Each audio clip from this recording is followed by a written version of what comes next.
Hey, how's it going, tubers? Mr. Green here, and of course today I'll show you another crappy day outside. And I put a little stone pathway out to my shed now. So yeah, won't be going to work today. So I wanted to work on getting this 100-watt solar panel kit hooked up inside my shed, and then I'm going to use it for maybe the stereo and stuff like that. Obviously, I will go through each component that I have, but it's not quite strong enough to be running all of the inside of my shed because I've got a big air compressor and stuff. So that it just won't do the trick for that. So, anyways, we'll start with the solar panel. So that's the solar panel there. It's a 100-watt monocrystal light panel. I think that's what it's called. I bought this one about a year ago, maybe two now. There's actually a previous video of me. I use this down at my campsite. But next year I'm going to be upgrading, and I want to have a permanent installation here in my shed and one at the campsite. So this one's going to get up on the roof here, and then I've got a 1500-watt Motomaster Eliminator inverter. This is a modified sound wave, so it's not pure, so no big deal for most components. So I got a 30 amp LCD charge controller. Got my 4-gauge wire to go from the battery up to the inverter, and then I've got all the ties, 4-gauge to go between this is 6-gauge, sorry. This is to go between the batteries, and then I've got the cables to the solar panels. And then I've got 4 deep cycle batteries. They're RV marine batteries. I can probably show you here. They're about a year old now. I'll show you what. Look, it'll focus on that. There we go. So it's 120 amp hours. These are Walmart batteries.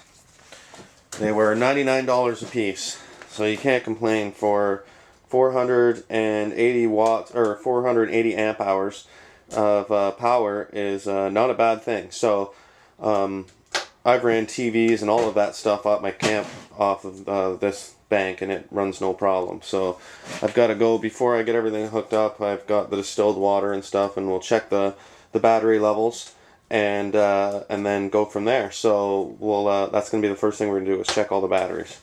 Okay, so the first thing we're going to do is we're going to pop the caps off. And I would recommend wearing safety glasses or goggles. So let me step in front of here and grab mine. Just because you don't want battery acid in your eyes, so safety first. Alright, so we're going to pop this off here and make sure you guys can see this.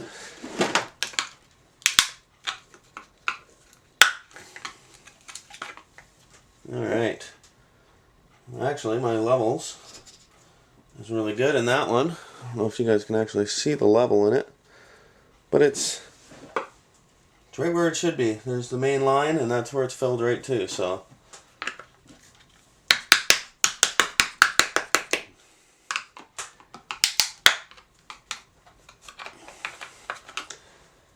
same as on that side.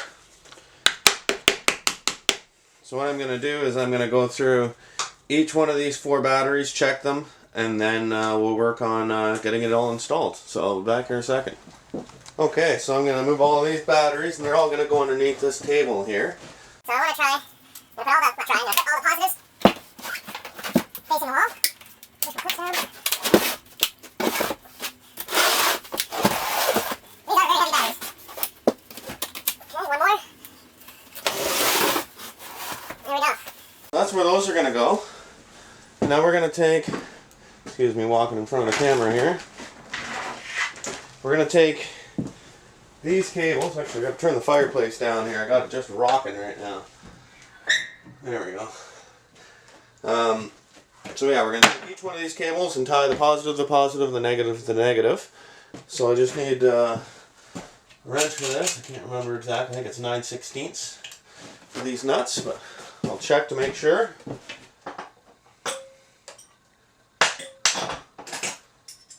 9/16 it is. Alright, so I'm going to tie all of these first together before I hook anything else up. So I'm going to go negative to negative, negative to negative. And what I do with my wires, hopefully you guys can see this. Okay, so I curl my wire like this so that it works better between the two batteries. So you just feed it under, boom, and then I'm not going to tighten anything up until the very end because I've got to add in other wires onto this as we go. So, negative to negative.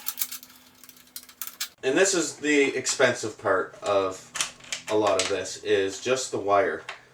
Each one of these sections of wire were $5. So you need 1, 2, 3, you need 6 of these leads to tie all your batteries together. So it doesn't take long to add up. But it's worth the investment instead of running really tiny wires between them. This way you know that there's good power transfer between the batteries and that you're not only drawing from one side. We'll talk about that in a few minutes, about actually making sure that you draw from either end of the bank and never on just one side, or on one battery I mean. Okay, so we're going to do all the positive now. Now the only thing I don't have that I need to get is a fuse for my, oh, there's a log falling over, for my my power inverter. I should have a fuse between them and I don't, because when you first hook them up you get a pretty good spark. You'll see that here in a little while. Alright, let's get this up on the wall now, and these just have little slots that you screw in, so you get 2 on here first. Don't need to be opening really high. One there. Make sure it looks level. Alright, 2 more in there. Make sure she's nice and secure. Alright, well that's on there. This one does come with a remote trigger to turn it on and off. You can plug this, it's like a phone line, you plug into there, and then it's got a little switch that you can turn on and off.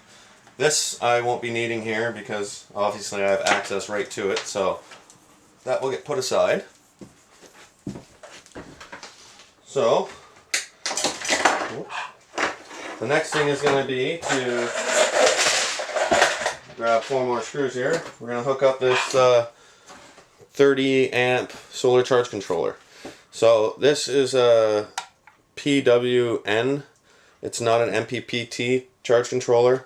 This is the one that's going to stay here, and I'm going to upgrade the one at my trailer because I just want to go to the MPPT, and I'm going to get 2 monocrystal panels and 1 poly, because one worked better in low light and one works better in high light, so, or bright sunlight. So we're going to get this mounted now. Find a good spot for it. I'm guessing, okay, the wires are going to be there. I think I'm going to put it, oh, I'll show you over here. I'm going to mount it on the other side of this table actually. That's easy to access. And the wires are going to be relatively out of the way. Put it right here.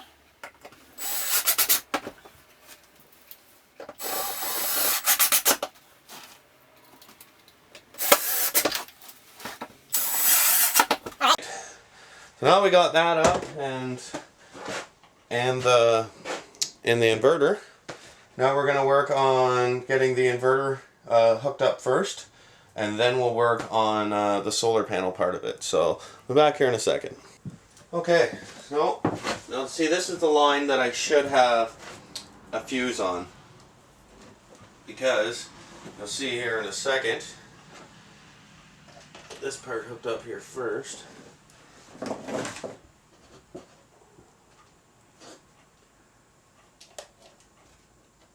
Now the bolt size for this is 10 mil, which is a common wrench for a lot of things.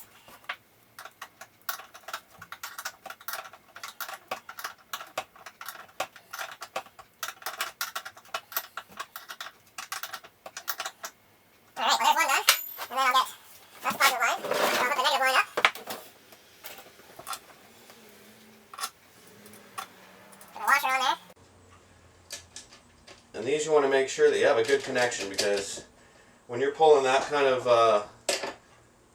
wattage at that low of a voltage, these wires can get nice and warm, so if you don't have a nice tight connection. So now we'll do the battery. So everybody's got their own way of doing this. I've tried researching it because we've had discussions between our group of people that all have this kind of setup, that what is better to hook up first? Is it the positive, then the negative, or do you hook up the negative, then the positive? I've always done it, I always hook up the negative first, and my reasoning behind it is because then it's at least grounded to the batteries, at least. So that's what I'm going to do first, is I'm going to hook up the negative. Oh, I'm going to hook it up to the negative side. And then I'm going to tighten that down, which is probably 10mm, I can't remember. Yep. Oh, that's a positive cable. Okay, sorry. Get with it here. I even have them marked. There's my negative. So negative to negative over here. And then get it on there. I just want to give it a little tap because it's an actual like press fit over these posts. There we go. Now if you watch, when I go to hook up this positive line, it's going to spark. Guaranteed. Always does. I want to find the best way to get in here. And you can see this now. Watch. Just like that. So I try to do it as quick as I can. And then now, grab you guys out of here, out of the tripod. And here's that little tripod that I made too, by the way. Just a quick little... This was a stand for a microphone. And it is a stand for a microphone, I should say. And I just mounted my camera on a pole, and the pole slides right in here, and it works amazing. You can take nice smooth shots with it, and you can raise it up, you can lower it down, it works great. So there's a little tip for you. But anyways, so now that's all hooked up, let's turn it on here and let's see if we have any power. Yeah, it's 13, yeah, it's reading, so 0 wattage used right now. 13 is what the battery's at, 13 volts at 12 volt, and I'm using no draw right now. Okay, so that's that part. Now we're going to start on hooking the charge controller to the batteries, and then we'll do the solar panel to the charge controller. So I'll get all that stuff ready and we'll be back here in a second. Okay, so what I'm going to do is I need a super small screwdriver to get in here. This one will do. Nope. Alright, so yep, this one works. So I want to take my 2 wires. Now this is just an old cable that I'm using from an old RV that got ripped apart. So I take my negative and put my negative to my negative, my positive to my positive. And it clearly shows on here that where to go from. So this is the battery on mine is in the center. I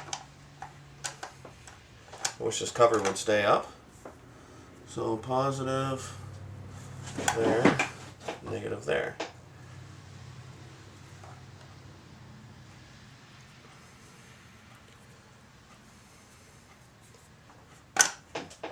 Now these are just slide in. You just slide your wire in there and tie down and push against with the nut. And once again, I'm hooking it up to the controller first because it does have a built-in fuse. Okay, so there's one side in, the positive, which I'm using the white wire, which on a lot of RVs, the black wire is your hot. Alright, so there's my positive. Now I'll get my negative in there.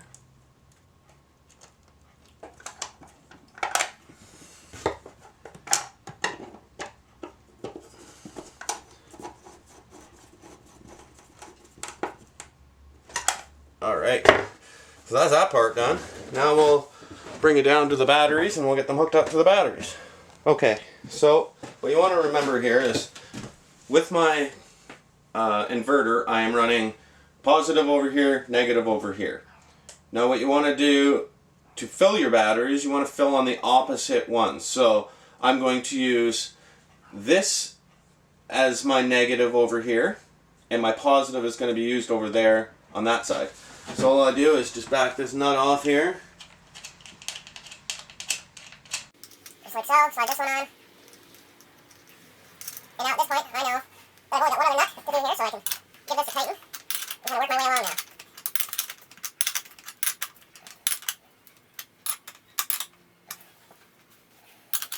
You try to keep your wires as neat as you can. It just helps you keep an eye on everything, you know what goes to where and all of that.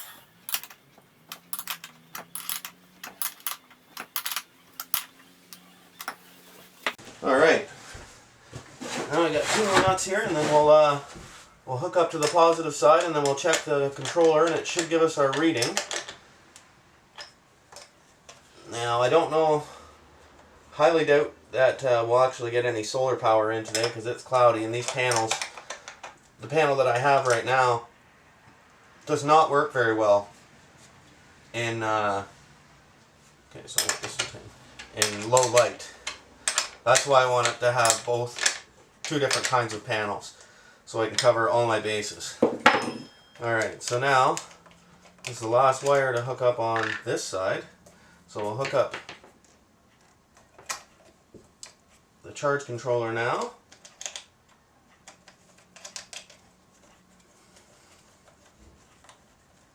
Get this one tightened down, and then we'll go have a look at the controller.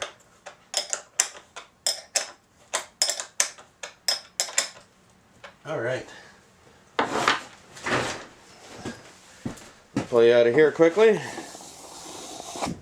Alright, so now go over to the charge controller, and now it'll give you your battery reading. 12.7. Now, I'm not sure why this one will read 12.7. I can go right over to here, clip this one on. 13. I don't know why. Maybe because I'm running 4-gauge wire here. If anybody knows out there, I'd love to know actually. Because I'm running 4-gauge wire here, and I'm running 8-gauge wire from my panel, or from my controller down to my batteries to charge my batteries. But that should be, it's only 5 feet long, it should be more than enough.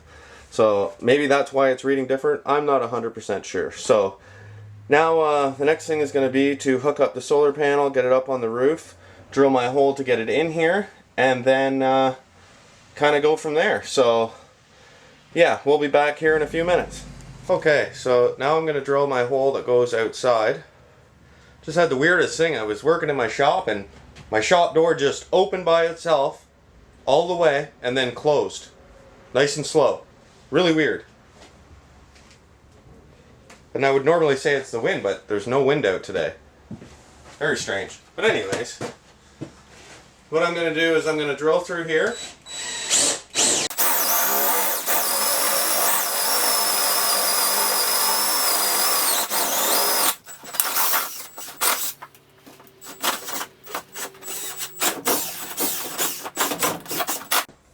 And there we go. Now, all I need to do is fish a piece of wire through there. If I can find one. There we go. I'm going to fish a piece of wire through there, and then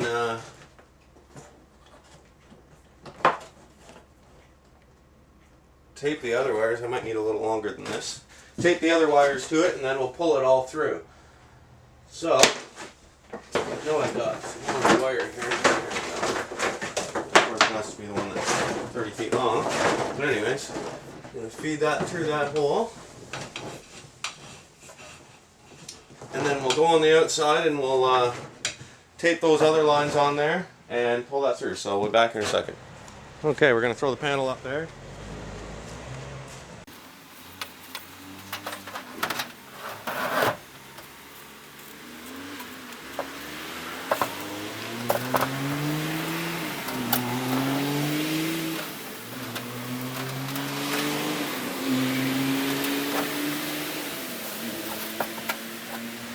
Okay, so there it is mounted up on the roof. You can see. Now, what I did was just build a 2x4 box and then set the panel on top of that.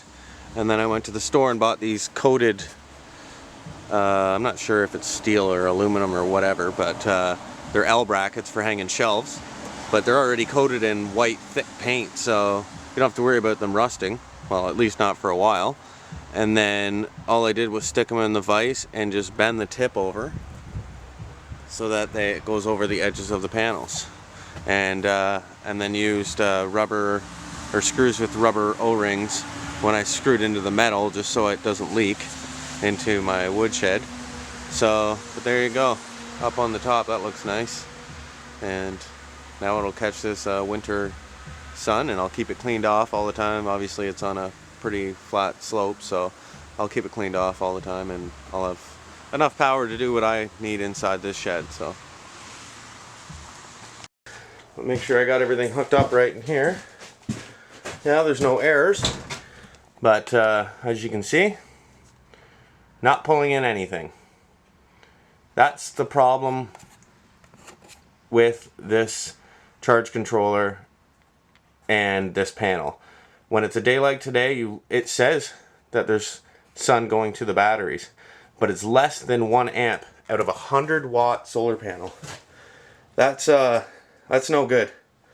So that's why my next system will be an MPPT charge controller and the mono crystal light panels, because these or I think that's what these ones are. I need the poly ones that aren't, the corners on the panels aren't cropped, and that's the difference. They'll be just a solid, they look like almost like a solid panel, and those do a lot better in low light. And those are the ones that you can find at Canadian Tire. You can find them online too, but that will be definitely the next thing I do. So now I've got to just fill that little hole that I made up here, make sure I don't get any moisture and stuff in. And there is a complete solar system. And you know, it's good for a shed. This would run most things you could ever run in a shed. You can run vacuums, and you can run all your power tools on it too. So but there you go. That's a little how-to video on how to hook up a small solar panel system that can give you free power. So this whole system, just to give you a quick overview, $250 for the panel and the charge controller. Got this inverter for $149. $129 I got it on sale for. And then each battery is $100. So you figure that's $250, that's $400, $500, $600, $700, $800. It's about $800 for this entire system. And you know, for free power, you can't complain, especially where you can't get power. Now you can buy systems that obviously come with a lot more panels and that could run, you know, an entire house, and there is those systems out there. But for the novice user or the beginner that wants to just learn about solar panel or solar power, then this is the kind of system that you want to pick up. So we'll talk to everybody soon, and I very much appreciate everybody checking out my videos. And if you're not a subscriber, subscribe, and if you wouldn't mind, click that thumbs up button. And we'll talk to everybody soon. Have a great day.